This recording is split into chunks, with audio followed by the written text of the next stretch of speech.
안녕하세요. 오늘도 저희 채널을 찾아주신 모든 분들께 진심으로 감사드립니다. 비가 내리고 있었습니다. 창문 유리에 떨어지는 빗방울이 마치 누군가의 눈물처럼 길게 흘러내렸습니다. 그 집의 마루 끝에서 한 여자가 천천히 신발을 신었습니다. 그녀는 여든을 바라보는 시어머니였습니다. 어머니, 이제 제발 그만 좀 하세요. 며느리의 목소리가 차갑게 울렸습니다. 그 말엔 지친 숨결이 섞여 있었고 시어머니의 손은 잠시 멈칫했습니다. 민지야, 나는 그만요. 저희도 이제 지쳤어요. 그녀의 시선은 피곤함과 냉기가 뒤섞여 있었고 아들은 옆에서 아무 말도 하지 못했습니다. 비냄새가 문틈으로 스며들었습니다. 시어머니는 고개를 들지 않았습니다.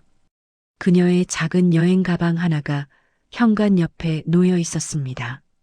그 안에는 낡은 옷 두 벌과 약봉지 몇 개뿐이었습니다. 현우야, 너도 그렇게 생각하니? 그녀의 목소리는 떨렸습니다. 아들은 대답하지 않았습니다. 대신 고개를 숙인 채 손끝으로 결혼 반지를 계속 만지고 있었습니다. 그 침묵이 대답이었습니다. 그녀는 천천히 집 밖으로 걸어나갔습니다. 비가 쏟아지고 있었지만 우산은 들지 않았습니다. 가방 위로 떨어지는 빗소리가 이상하게 규칙적이었습니다. 집안의 불빛이 희미하게 비쳤고 창문 너머로 며느리의 그림자가 보였습니다. 그녀는 문을 닫았습니다. 그 소리가 천둥보다 더 크게 울렸습니다. 시어머니는 발을 멈추고 한참 동안 하늘을 올려다봤습니다. 참 오래도 살았네. 그 말이 빗속으로 흩어졌습니다. 이제 돌아갈 곳도 기다리는 사람도 없었습니다. 그녀의 손에 들린 건 단 하나 오래된 가족 사진뿐이었습니다. 사진 속의 세 사람은 웃고 있었습니다. 하지만 그 웃음은 더 이상 남아있지 않았습니다. 그날 이후 그 집엔 두 사람만 남았습니다. 비는 멎었고 공기 속엔 이상한 정적이 감돌았습니다. 아들은 말이 없었고 며느리는 창문을 닦으며 중얼거렸습니다. 이제 좀 조용하네. 그러나 그 평화는 오래가지 않을 것입니다. 진실은 늘 너무 늦게 찾아오기 때문이죠. 햇살이 부엌 창문으로 들어왔습니다. 따뜻한 빛이 식탁 위 반찬을 비추고 시어머니는 조용히 젓가락을 정리했습니다. 민지야, 반찬 좀 더 만들어야겠다. 현우가 요즘 잘 먹더라. 어머니, 너무 많이 하시면 음식 남아요. 며느리의 말투는 부드러웠지만 그 속엔 보이지 않는 벽이 있었습니다. 식탁에 앉은 아들은 늘 그렇듯 휴대폰을 보고 있었습니다. 현우야, 요즘 회사는 어때? 그냥 그래요, 엄마. 민지랑 싸운 건 아니지? 아들은 대답 대신 미소만 지었습니다. 그 미소가 어쩐지 낯설게 느껴졌습니다. 며느리는 설거지를 하며 중얼거렸습니다. 어머니는 참 부지런하세요. 저 같으면 아침마다 이렇게 못할 것 같아요. 그래도 손이 놀면 심심하지 않니? 그렇죠, 하지만 전 아직 일도 있고요. 그녀의 대답은 짧고 단호했습니다. 그 순간 시어머니는 깨달았습니다. 자신이 이 집에서 할 수 있는 일이 점점 줄어들고 있다는 걸요. 저녁이 되자 가족 셋이 식탁에 둘러앉았습니다. TV에선 일상적인 뉴스가 흘러나왔습니다. 어머니, 요즘 날씨가 추워져서 그런가? 전기세가 너무 많이 나와요. 그래, 그럼 내가 보일러 줄일게. 아니요, 그럴 필요 없어요. 그냥 조금만 아껴주시면 돼요. 그 말은 아무렇지 않게 들렸지만 시어머니의 마음에 조용히 상처를 남겼습니다.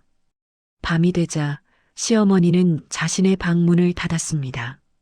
낡은 손거울을 꺼내 들었습니다. 그 속엔 주름진 얼굴과 어딘가 공허한 눈빛이 비쳤습니다. 이젠 나도 짐이 된 걸까? 그녀의 속삭임이 방 안에 스며들었습니다. 다음 날 아침 며느리는 바쁘게 출근 준비를 하고 있었습니다. 어머니, 오늘은 반찬 안 하셔도 돼요. 제가 퇴근하면서 사올게요. 그래, 내가 시간도 많은데. 괜찮아요. 어머니도 좀 쉬셔야죠. 그녀의 미소는 완벽했지만 그 속엔 이제 그만두셔도 된다는 뜻이 담겨 있었습니다. 아들이 출근 후 전화를 걸었습니다. 엄마, 민지가 요즘 예민하니까 너무 신경 쓰지 마. 나는 괜찮다. 그래도 말 조심해요. 엄마도 알잖아. 요즘 세상에 같이 사는 게 쉬운 일이 아니에요. 그 말은 현실적이었지만 시어머니에겐 서운함으로 남았습니다. 같이 사는 게 어려운 일. 그 말이 마음에 계속 맴돌았습니다. 그날 밤 식탁 위에 놓인 밥그릇 3개. 아들의 자리, 며느리의 자리, 그리고 나의 자리. 그 3개의 밥그릇 사이엔 눈에 보이지 않는 거리감이 있었습니다. 그녀는 조용히 밥숟가락을 내려놓으며 생각했습니다. 가족이라 믿었는데 언제부터 이렇게 낯설어진 걸까? 며느리는 요즘 부쩍 바빠졌습니다. 출근 준비를 하면서도 휴대폰을 손에서 놓지 않았고 집안일은 대부분 시어머니의 몫이 되었습니다. 어머니, 오늘은 반찬 조금만 해주세요. 요즘 저녁엔 거의 안 먹어요. 그래, 그럼 현우 것만 하마. 아니요, 그냥 간단하게요. 아예 안 하셔도 돼요. 그녀의 말은 상냥했지만 그 속에는 이제 하지 마세요라는 뜻이 숨어 있었습니다. 시어머니는 부엌에서 천천히 칼을 들었습니다. 무 한 조각을 썰어내는 동안 그녀의 손끝이 미세하게 떨렸습니다. 나도 이제 쓸모가 없나. 그 속삭임은 부엌의 정적 속에 묻혔습니다. 며느리는 그 모습을 힐끗 보았습니다. 어머니, 저녁엔 제가 설거지할게요. 이제 좀 쉬셔도 돼요. 괜찮다. 몸이 익어서 그래. 그 익은 습관이 불편할 때도 있잖아요. 그녀의 말은 웃음으로 덮여 있었지만 칼끝보다 더 날카로웠습니다. 아들은 저녁마다 늦게 들어왔습니다. 시어머니가 내놓은 밥상 위엔 손도 대지 않은 반찬들이 남아 있었습니다. 엄마, 요즘 회사가 정신이 없어요. 그래도 밥은 먹어야지. 민지가 챙겨줘요. 그 한마디가 시어머니의 가슴을 찔렀습니다. 그녀는 조용히 수저를 내려놓고 방으로 들어갔습니다. 문을 닫는 소리가 작게 울렸습니다. 며칠 후 며느리는 친구를 집으로 초대했습니다. 거실엔 향기로운 차 냄새가 퍼졌고 시어머니는 방문 틈으로 그 모습을 지켜봤습니다. 시어머니랑 같이 사니까 힘들지 않아? 처음엔 괜찮았는데 요즘은 좀 피곤해요. 그래도 효녀네. 효녀요? 뭐, 그래야죠. 그 웃음소리가 문틈을 통해 들렸습니다. 그 순간 시어머니의 손이 떨렸습니다. 그녀는 아무 말도 하지 못했습니다. 밤이 되자 며느리가 문을 두드렸습니다. 어머니, 혹시 낮에 제 얘기 들으셨어요? 응, 잠깐 들었지. 그냥 친구랑 농담한 거예요. 괜히 신경 쓰시지 마세요. 그래, 나도 그런 거에 삐지진 않는다. 그럼 다행이에요. 그녀는 웃으며 돌아섰습니다. 하지만 그 웃음 뒤엔 경계가 숨어 있었어요. 며칠 뒤 작은 일이 터졌습니다. 현관 신발장이 어질러져 있었습니다. 며느리는 한숨을 쉬며 말했습니다. 어머니, 신발은 제자리엔 놓지 마세요. 제가 정리해놨는데 계속 섞이네요. 그래, 미안하다. 내가 잘 몰라서. 괜찮아요. 다음부턴 주의해주세요. 그녀는 미소를 지었지만 그 눈빛은 차갑게 식어 있었습니다. 그날 밤 시어머니는 방 안에서 잠이 오지 않았습니다. 밖에서 들리는 웃음소리, TV에서 흘러나오는 대화, 그 모든 게 자신과는 상관없는 세상의 소리처럼 느껴졌습니다. 나는 이 집의 어른인가, 아니면 잠시 머무는 손님인가. 그녀의 눈가가 젖었습니다. 밤은 길었고 마음은 더 길었습니다. 그날 아침 시어머니는 평소처럼 현관 앞을 쓸고 있었습니다. 낙엽이 모여 있는 모퉁이에 어제 며느리가 사온 쇼핑백 하나가 보였습니다. 그녀는 무심코 그걸 안쪽으로 옮겼습니다. 비 맞으면 젖을까봐. 그녀는 중얼거리며 신발장 옆에 조심스레 두었습니다. 그날 저녁 며느리가 퇴근에 들어왔습니다. 어머니, 혹시 제 쇼핑백 못 보셨어요? 응, 현관에 있어서 안으로 옮겨뒀지. 어디에요? 신발장 옆에. 며느리는 가방을 열어봤지만 그 안엔 아무것도 없었습니다. 어머니, 여기 안에 들어있던 봉투가 없어요. 봉투? 네. 현금이 좀 들어있었는데 그녀의 눈빛이 미세하게 떨렸습니다. 시어머니는 놀라 손을 저었습니다. 나는 몰라. 그냥 옮겨놨을 뿐이야. 아들이 퇴근하자 며느리는 조심스럽게 이야기를 꺼냈습니다. 여보, 나 그날 쇼핑백 안에 돈을 넣어뒀는데 없어졌어. 설마 엄마가 잘못 보신 건 아니야? 그냥 이상해서 그래. 그 말은 짧았지만 공기 속엔 의심의 그림자가 번졌습니다. 다음 날 아침 시어머니가 부엌에 들어서자 며느리의 시선이 잠시 멈췄습니다.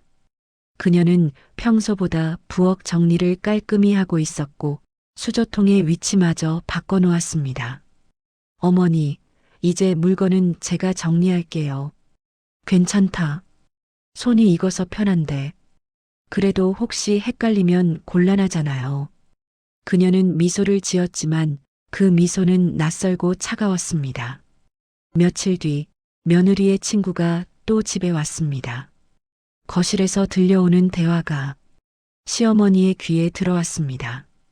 너 그 얘기 진짜야? 시어머니가 가져가신 거야? 아니, 확실하진 않은데 그날 이후 없어졌거든. 요즘 치매도 많대. 혹시? 쉿, 그런 말 하지 마. 시어머니는 방문 뒤에서 숨을 죽였습니다. 가슴이 두근거렸고 손끝이 차가워졌습니다. 그날 밤 아들이 조심스럽게 시어머니의 방을 두드렸습니다.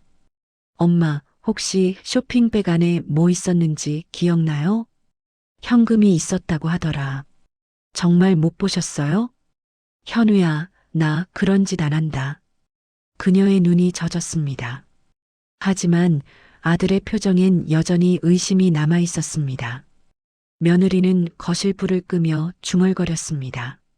이상해요. 왜 기억을 못하실까? 그 말이 공기 중에 맴돌았습니다. 시어머니는 방 안에서 그 말을 들은 듯 몸을 웅크렸습니다. 그녀는 거울 앞에 앉았습니다. 주름진 얼굴, 흐릿한 시선. 정말 내가 잊은 걸까? 스스로를 의심하는 순간 그녀의 마음속에서도 균열이 일어났습니다. 그날 이후 집안의 공기는 더 이상 같지 않았습니다. 며느리의 말투는 부드러웠지만 그 속엔 감시와 경계가 섞여 있었고 아들의 침묵은 점점 길어졌습니다. 작은 오해 하나가 한 사람의 존엄을 무너뜨리려 하고 있었습니다. 비가 부슬부슬 내리던 오후였습니다. 식탁 위엔 며느리가 장본 봉투들이 늘어져 있었고 시어머니는 조용히 김치통을 옮기고 있었습니다. 그때 며느리가 다급하게 들어왔습니다. 어머니, 냉장고에 있던 고기 어디 갔어요? 고기, 내가 아까 국 끓이려고 꺼냈는데. 그게 왜요? 제가 내일 쓰려고 산 건데요. 목소리 속에 억눌린 짜증이 섞여 있었습니다. 시어머니는 멈칫했습니다. 미안하다. 몰랐지. 요즘 어머니 자꾸 깜빡하세요. 그 말이 공기처럼 퍼졌습니다. 잠시 후 아들이 퇴근에 들어왔습니다. 며느리는 기다렸다는 듯 말을 꺼냈습니다. 여보, 나 진짜 너무 힘들어. 어머니가 요즘 계속 물건을 바꿔놓고 잊어버리셔. 엄마가 그러실 리가 없잖아. 그럼 사라진 돈, 사라진 물건들은 뭐야? 그건 이제 저도 지쳤어요. 그녀는 눈가를 훔쳤습니다. 그 눈물은 완벽한 연기처럼 자연스러웠습니다. 시어머니는 아무 말도 하지 않았습니다. 그저 고개를 숙인 채 두 사람의 대화를 조용히 듣고 있었습니다. 손등 위에 떨어지는 빗소리처럼 말들이 하나씩 그녀의 마음을 때렸습니다. 엄마, 민지가 힘들대요. 나도 힘들다. 엄마가 요즘 좀 내가 변했다고? 기억도 자주 헷갈리고 말도 자꾸 다르시잖아요. 그녀는 숨을 삼켰습니다. 억울함보다 더 큰 건 서러움이었습니다. 며느리는 부엌으로 가서 싱크대를 닦으며 말했습니다. 어머니, 저도 참으려고 했어요. 하지만 이건 아닌 것 같아요. 민지야, 그게 무슨 소리니? 그만 나가주셨으면 해요. 그 말이 칼처럼 날아왔습니다. 아들은 자리에서 일어나며 말했습니다. 민지야, 지금 그건 너무. 아니요, 현우 씨. 이건 우리 둘의 문제예요. 시어머니는 두 사람을 번갈아 보았습니다. 아들은 아무 말도 하지 못했고 며느리의 눈빛은 확신으로 가득 차 있었습니다. 그녀는 조용히 의자를 밀었습니다. 그래, 내가 나가면 되겠지. 어머니, 그런 뜻은 아니에요. 그럼 어떤 뜻이냐? 목소리가 떨렸습니다. 그녀는 웃음을 지으려 했지만 입꼬리가 제대로 올라가지 않았습니다. 이 집이 내 집이 아닌가 보구나. 그 한마디에 방 안의 공기가 멈췄습니다. 그날 밤 시어머니는 자신의 방으로 들어갔습니다. 옷장을 열어보니 낡은 가방 하나가 있었습니다. 그녀는 옷 몇 벌을 접어넣고 작은 약봉지를 챙겼습니다. 거울에 비친 얼굴은 낯설었습니다. 이게 가족이란 거구나. 그녀의 속삭임이 고요히 번졌습니다. 밖에서는 빗소리가 점점 거세졌습니다. 며느리는 소파에 앉아 눈을 감았고 아들은 담배를 꺼내 들었다가 내려놓았습니다. 둘 사이의 공기는 차갑게 식어 있었습니다. 그때 시어머니의 방문이 열렸습니다. 그녀는 말없이 짐을 들고 나왔습니다. 현우야, 엄마, 괜찮다. 오래된 집일수록 가끔은 사람을 내보내야 새 공기가 들어오지. 그녀는 천천히 현관으로 걸어갔습니다.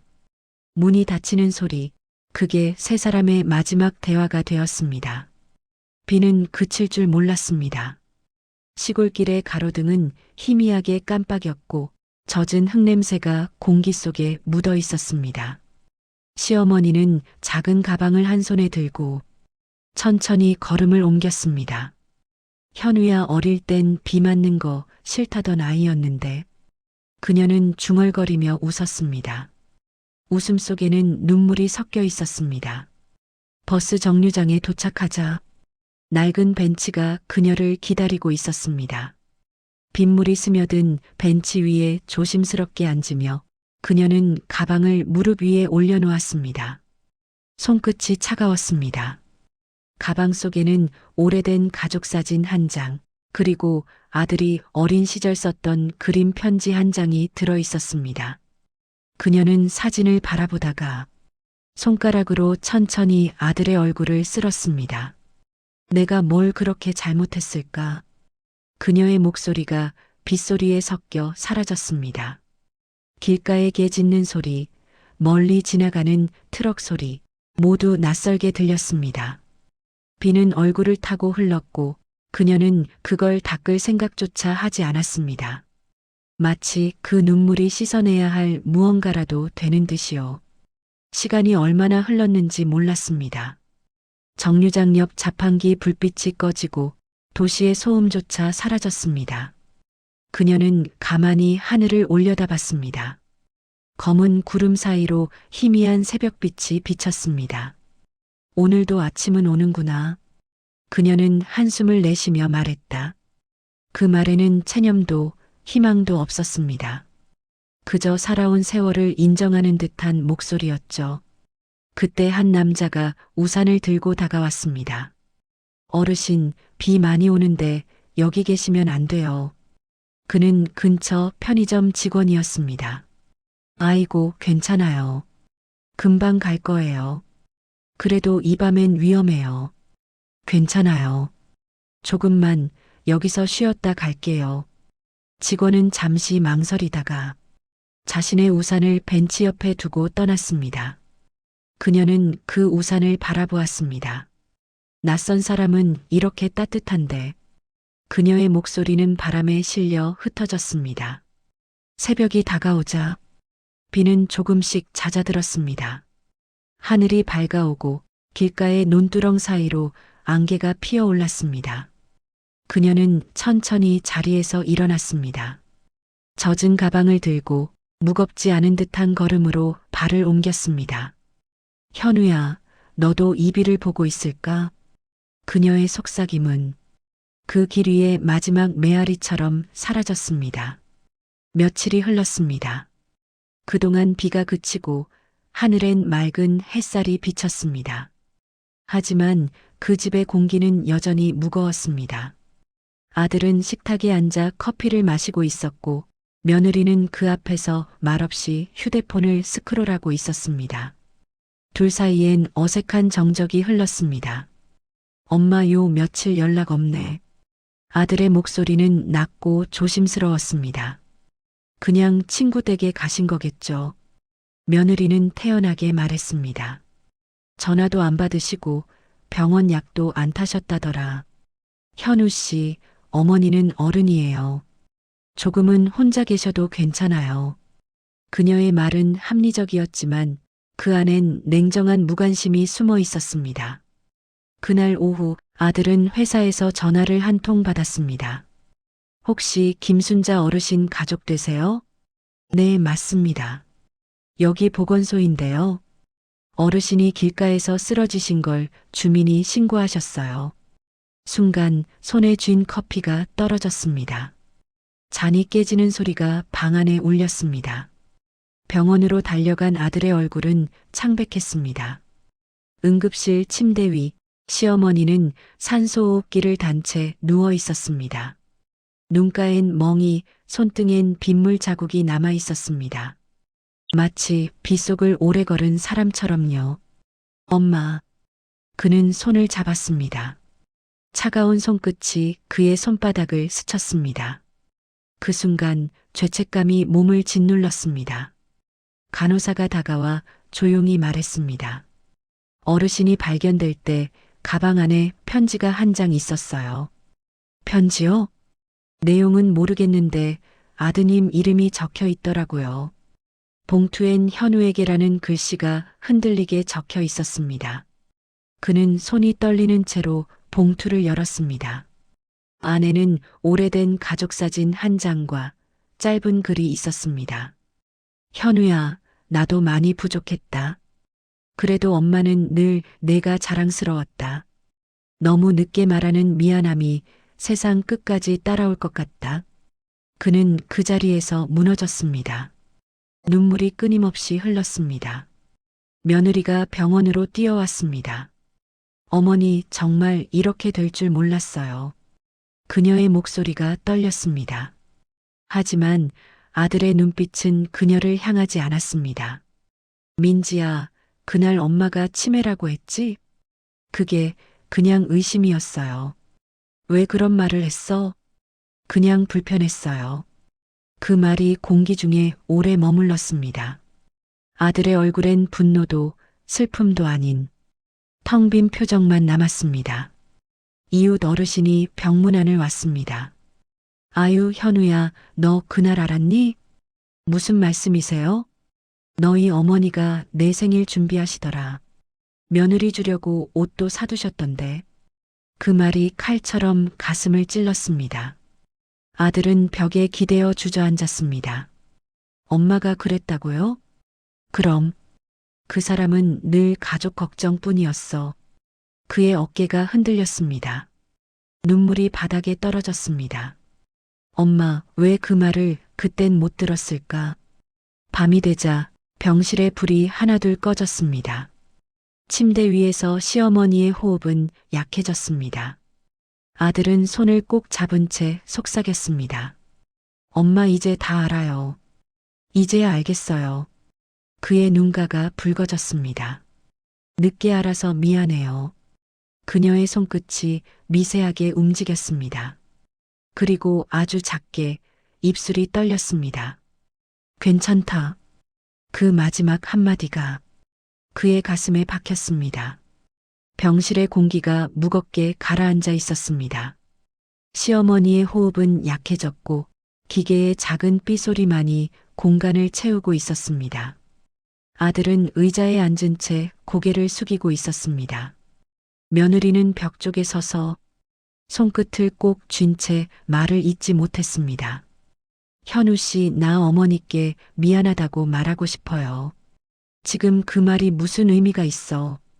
그의 목소리는 낮았지만 분노로 떨렸습니다. 그땐 정말 몰랐어요. 그냥 같이 사는 게 버거웠어요.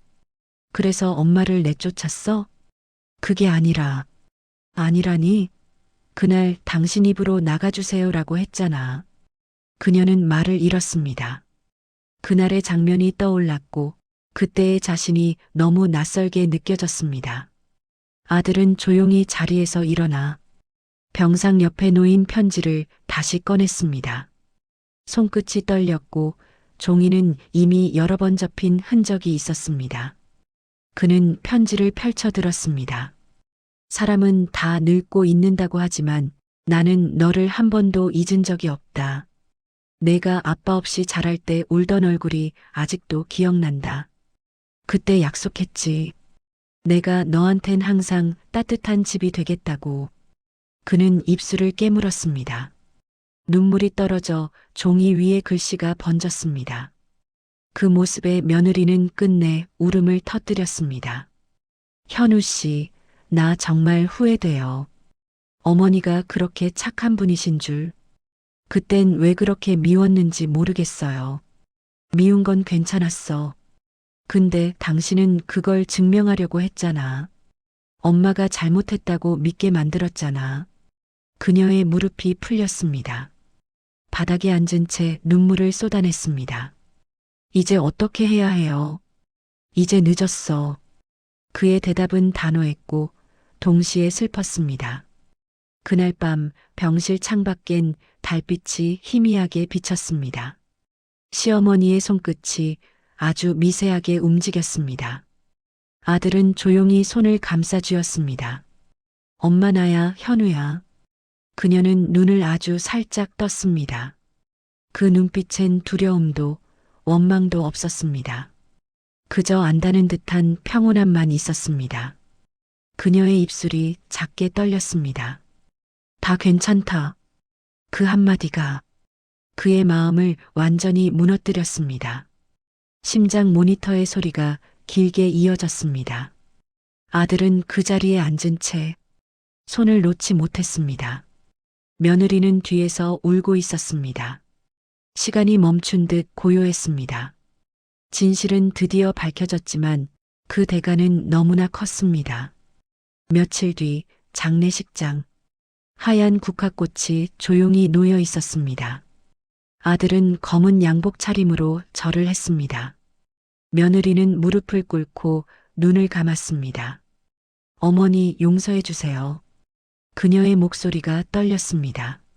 하지만 아무 대답도 돌아오지 않았습니다. 그녀는 두 손으로 얼굴을 가렸습니다. 그리고 속삭였습니다. 이제야 진심으로 사랑했다는 걸 알겠어요. 장례가 끝난 뒤 집은 이상할 정도로 조용했습니다. 현관에 걸린 고무신 한 켤레, 부엌 구석에 남은 김치통 하나, 그 모든 것이 여전히 어머니의 손길을 머금고 있었습니다. 아들은 문을 천천히 열었습니다. 낡은 방 한쪽에 접힌 이불이 가지런히 놓여 있었고 그 위엔 작은 손거울과 바느질 상자가 있었습니다. 그는 무릎을 꿇고 손거울을 집어들었습니다. 먼지가 살짝 쌓인 그 거울 속에는 어머니가 늘 빗던 머리카락의 자국이 희미하게 남아 있었습니다. 그는 서랍을 열었습니다.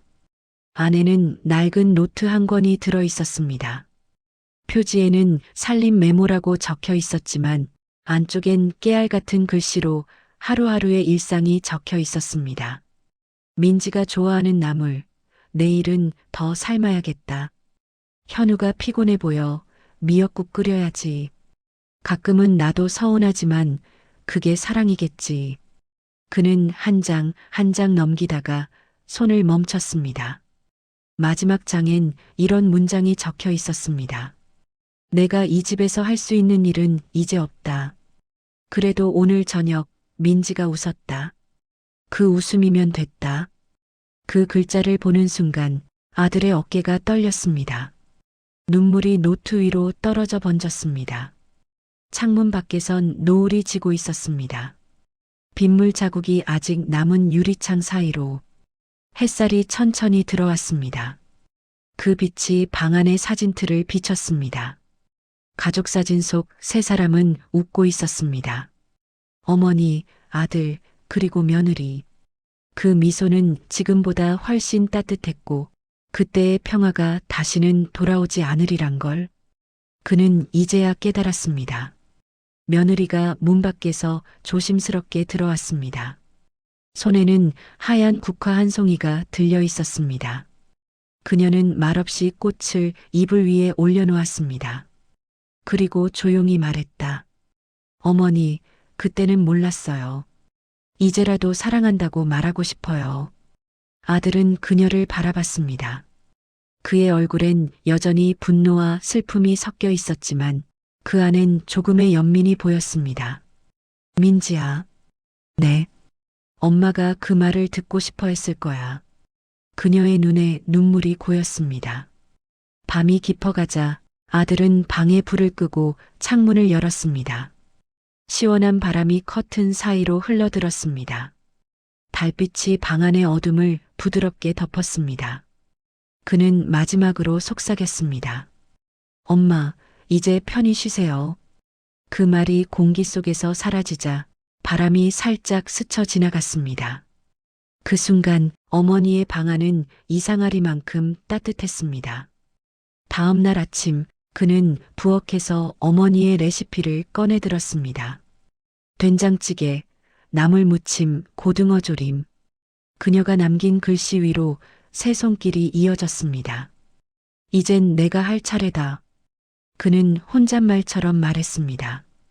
그리고 부엌에 불을 켰습니다.